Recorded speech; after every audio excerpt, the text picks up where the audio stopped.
नमस्कार, स्वागत है आपका हमारे YouTube चैनल पर। भगवान विष्णु ने बताया तुलसी को रोजाना जल देने से कौन सा फल मिलता है। एक समय की बात है, माता लक्ष्मी ने भगवान विष्णु से पूछा, हे नाथ, आपकी तीनों लोकों में पूजा होती है, सभी आपकी कृपा पाने के लिए उत्सुक रहते हैं, फिर भी आप इस तुलसी के पौधे की पूजा क्यों करते हैं? इसे रोजाना जल क्यों चढ़ाते हैं? मैं इस तुलसी के पौधे को जल चढ़ाने का महत्व जानना चाहती हूँ।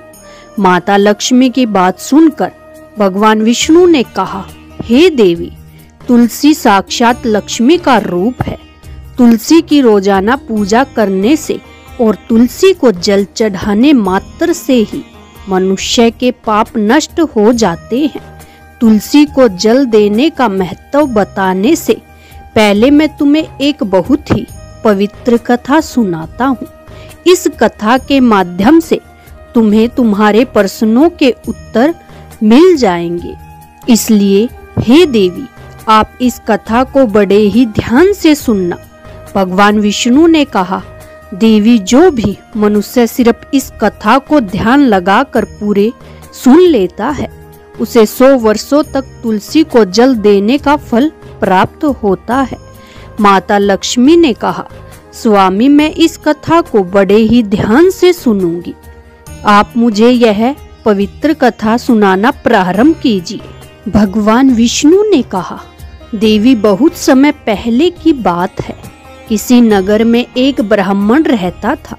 उसका जन्म तो ब्राह्मण कुल में हुआ, लेकिन उसके कर्म नीच प्रवृत्ति के थे। वह ब्राह्मण हमेशा ही झूठ बोलता था और गलत तरीके से पैसा कमाता था। उसका मन हमेशा ही बुरे कर्मों में ही लगा रहता था। वह सदैव ही जुआ, वेश्यावृत्ति और चोरी में ही लगा रहता था। उसने अपने जीवन में कभी भी पुण्य के काम नहीं किए और शास्त्रों का अध्ययन नहीं किया। ब्राह्मण होते हुए भी कभी पूजा पाठ नहीं किया। सदैव ही उसका मन दूसरों के धन पर लगा रहता था और वह दिन में जो भी धन कमाता उसे रात्रि में जुआ और वेश्यावृत्ति में उड़ा दिया करता था। इस तरह वह ब्राह्मण अपने जीवन को पाप कर्मों में ही गुजार रहा था। उसने अपने मुख से कभी भगवान का नाम भी नहीं लिया और न ही कभी देवी देवताओं का पूजन किया। इस प्रकार से पाप करते हुए उसे कई वर्ष बीत गए। फिर वह ब्राह्मण कुछ खरीदारी करने के लिए एक नगरी में जा पहुंचा।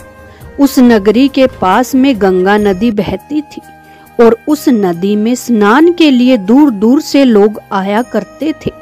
फिर वह ब्राह्मण गंगा जी के किनारे पर एक आश्रम में ठहरता है।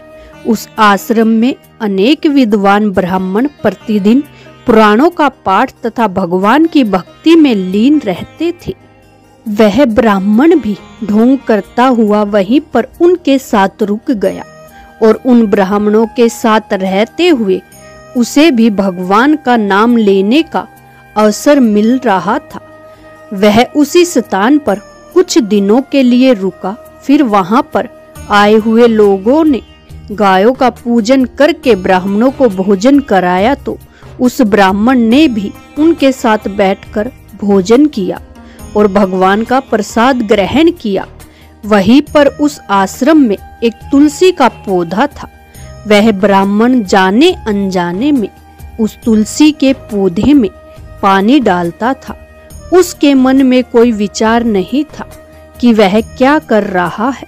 वह प्रतिदिन सुबह उठकर बाल्टी में पानी लेकर तुलसी के पौधे में डाल देता था।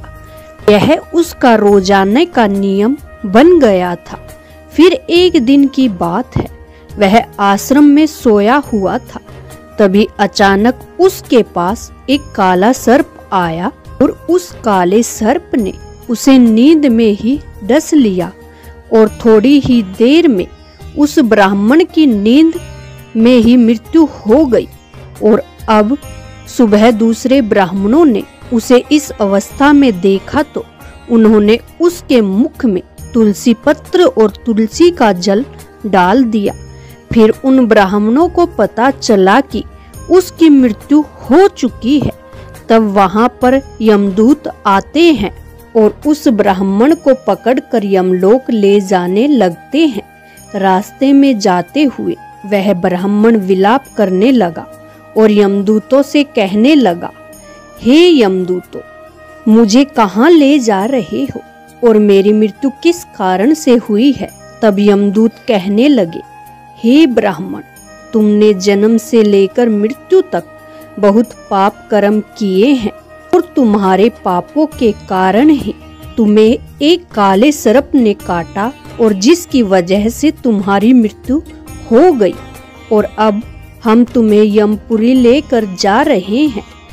वहां पर यमराज तुम्हारे पाप कर्मों का लेखा जोखा देखेंगे और निश्चित ही तुम्हें घोर नरक में डालेंगे। फिर वह ब्राह्मण फूट फूट कर रोने लगा और उन यमदूतों से माफी मांगने लगा, किंतु यमदूतों को उस पर जरा सी भी दया नहीं आई और वे उसे मारते हुए यमलोक लेकर गए। जब यमदूत उस ब्राह्मण को लेकर यमराज के सामने उपस्थित हुए तो यमराज के पास बैठे हुए चित्रगुप्त ने उस ब्राह्मण के कर्मों का लेखा जोखा निकाला और यमराज से कहने लगे, हे धर्मराज, इस ब्राह्मण ने तो अपने पूरे जीवन भर पाप ही पाप किए हैं। इसने उसके जीवन में कभी पुण्य काम नहीं किए। यह तो घोर पापी है। इसे तो हमेशा के लिए नरक में डाल दिया जाए। फिर यमराज कहते हैं, हे यमदूतों, जीवन भर पाप करने वाले इस ब्राह्मण को उठाकर ले जाओ और इसे नरक में डाल दो। यमराज का आदेश मिलते ही वे यमदूत उस ब्राह्मण को लेकर नरक ही चल दिए और ब्राह्मण को पीटते पीटते नरक ले गए और वहां ले जाकर उसे खोलते हुए तेल की कढ़ाई में डाल दिया। परंतु जैसे ही उस ब्राह्मण को खोलते हुए तेल की कढ़ाई में डाला तो वह तेल एकदम ठंडा और शीतल हो गया। इस घटना को देखकर उस यमदूत को बड़ा आश्चर्य हुआ। ऐसा उसके साथ पहले कभी नहीं हुआ था और वे सभी उस खोलते हुए तेल में गिरकर झटपटाने लगते थे। लेकिन जैसे ही उस ब्राह्मण को गरम तेल की कढ़ाई में गिराया तो वह तेल अचानक शांत और शीतल हो गया। इस आश्चर्यजनक घटना को देखकर वह यमदूत जल्दी से दौड़ता हुआ यमराज के पास पहुंचा। यमदूत को देखकर यमराज ने कहा, हे यमदूत, क्या बात है? तुम इतने घबराए हुए क्यों लग रहे हो? फिर वह यमदूत कहता है, हे धर्मराज, आपने जिस ब्राह्मण को नरक में डालने के लिए कहा था, मैंने जैसे ही उसे खोलते हुए तेल की कढ़ाई में डाला तो उस भट्टी की अग्नि बुझ गई और वह खोलता हुआ तेल बिल्कुल ठंडा हो गया।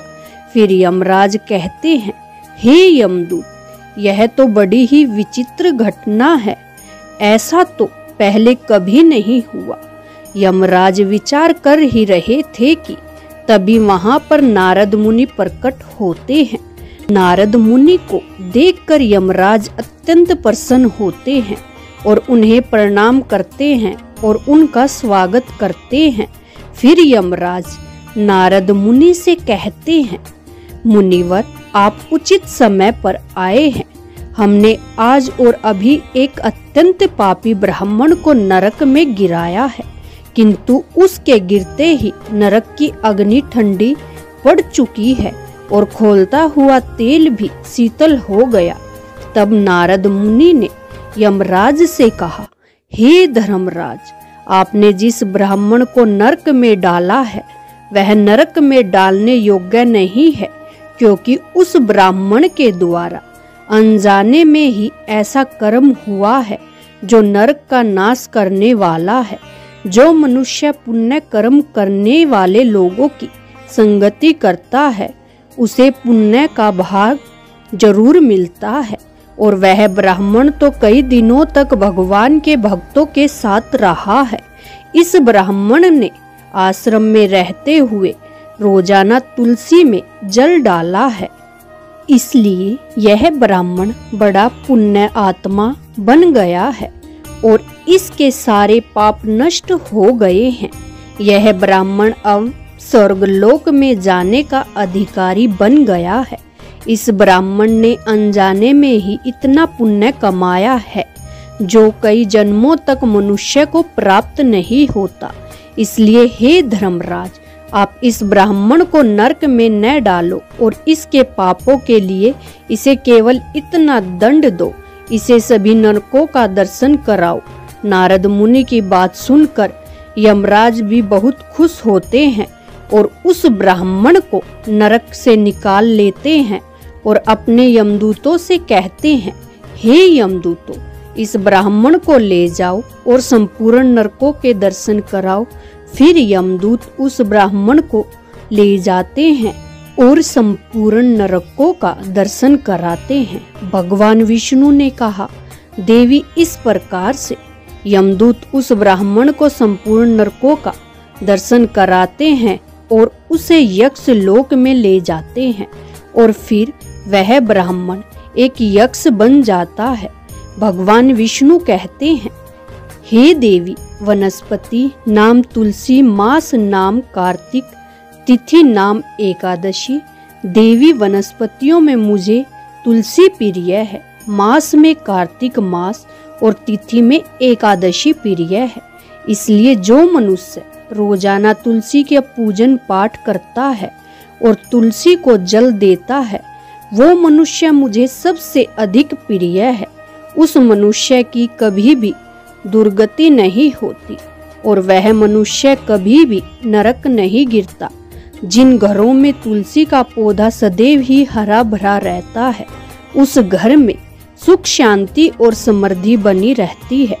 भगवान विष्णु कहते हैं, हे देवी, मेरी पूजा में और मुझे चढ़ाए जाने वाले भोग में तुलसी के पत्र अवश्य होने चाहिए, क्योंकि तुलसी पत्र के बिना किसी भी प्रकार का भोग मैं स्वीकार नहीं करता हूँ। इसलिए प्रत्येक घर में तुलसी का पौधा अवश्य होना चाहिए। अगर आपके घर में तुलसी का पौधा है तो सुख, शांति और समृद्धि के लिए तुलसी को चुनरी अवश्य उड़ानी चाहिए और हमेशा ध्यान रखें कि तुलसी का पौधा चुनरी के बिना अधूरा होता है। तुलसी केवल एक पौधा ही नहीं बल्कि वह एक देवी है, मेरी अर्थात विष्णु की पत्नी है। इसलिए तुलसी को चुनरी अवश्य ही चढ़ानी चाहिए। इसे पति पत्नी में प्रेम और विश्वास बढ़ता है। पति पत्नी का दाम्पत्य जीवन खुशहाल बना रहता है। घर में रहने वाली महिलाएं सदा सुहागन और सौभाग्यशाली बनती रहती है। तुलसी का विवाह भी अवश्य करना चाहिए। इससे मनुष्य के सभी दुखों का अंत होता है और सांसारिक जीवन सुखमय बीतता है। भगवान विष्णु कहते हैं, हे देवी, तुलसी के पौधे के पास अपने मुख से अपशब्द नहीं बोलने चाहिए। तुलसी के नजदीक भूल से भी जूते, चप्पल अथवा झाड़ू पोछा नहीं रखना चाहिए, इसे पाप माना जाता है। तुलसी के पास जल से भरा हुआ बर्तन भी नहीं रखना चाहिए। तुलसी के पौधे के पास दीपक जलाने के बाद दीपक को वहां से हटा देना चाहिए, क्योंकि तुलसी के नीचे बुझा हुआ दीपक रखना अशुभ माना जाता है। जिस स्थान पर भी तुलसी का पौधा होता है, उस स्थान को हमेशा ही साफ स्वच्छ रखना चाहिए। इसलिए नियमित रूप से तुलसी के पौधे के पास साफ सफाई का ध्यान रखना चाहिए। तुलसी के पौधे में शिवलिंग और गणेश की प्रतिमा नहीं रखनी चाहिए। साथ ही तुलसी के गमले में अन्य किसी भी प्रकार का पौधा भी नहीं लगाना चाहिए। तुलसी के पौधे के पास कपड़े नहीं सूखने चाहिए, अन्यथा कपड़ों का गंदा पानी तुलसी के पौधे पर गिरता है। और हमेशा ध्यान रखना चाहिए कि तुलसी के पत्र को नाखून से नहीं तोड़ना चाहिए, इससे तुलसी का अपमान होता है। यदि तुलसी के पत्ते सूख कर गिर जाते हैं तो उन्हें कचरे में नहीं फेंकना चाहिए, क्योंकि वे पत्ते पैरों के नीचे आते हैं, जो अच्छा नहीं होता है। उन पत्तों को आप तुलसी की मिट्टी में ही दबा दें और रविवार के दिन तुलसी के पत्ते नहीं तोड़ने चाहिए और रविवार को तुलसी को जल भी नहीं चढ़ाना चाहिए। बाकी सभी दिन तुलसी को सुबह स्नान से निर्वृत्त होकर जल देना चाहिए और शाम के समय एक दीपक जलाना चाहिए। भगवान विष्णु कहते हैं, देवी अक्सर महिलाएं स्नान के बाद अपने बाल खुले रख कर ही तुलसी को जल देती है। ऐसा करना गलत होता है। महिलाओं को हमेशा ही अपने बाल बांधकर माथे पर सिंदूर लगाकर ही तुलसी में जल देना चाहिए। इससे तुलसी का आशीर्वाद प्राप्त होता है। घर का तुलसी का पौधा कभी सूखना नहीं चाहिए। शास्त्रों में ऐसी मान्यता है कि तुलसी का पौधा सूखना अकाल मृत्यु की सूचना देता है। घर में तुलसी का पौधा सूख जाए तो घर की सुख समृद्धि खत्म हो जाती है। सूखी हुई तुलसी में माँ लक्ष्मी का वास नहीं होता है। भगवान विष्णु कहते हैं, शास्त्रों के अनुसार मासिक धर्म के दौरान महिलाओं को तुलसी के पौधे में पानी नहीं डालना चाहिए और तुलसी का स्पर्श करना भी वर्जित है। तुलसी को बिना स्नान किए जल नहीं देना चाहिए और पैरों में चप्पल आदि पहनकर भी तुलसी को जल नहीं देना चाहिए। तुलसी को जल देते समय ध्यान रखें कि वह जल आपके पैरों पर न पड़े, इससे तुलसी का अपमान होता है। तुलसी का पौधा हमेशा घर के सामने लगाना चाहिए।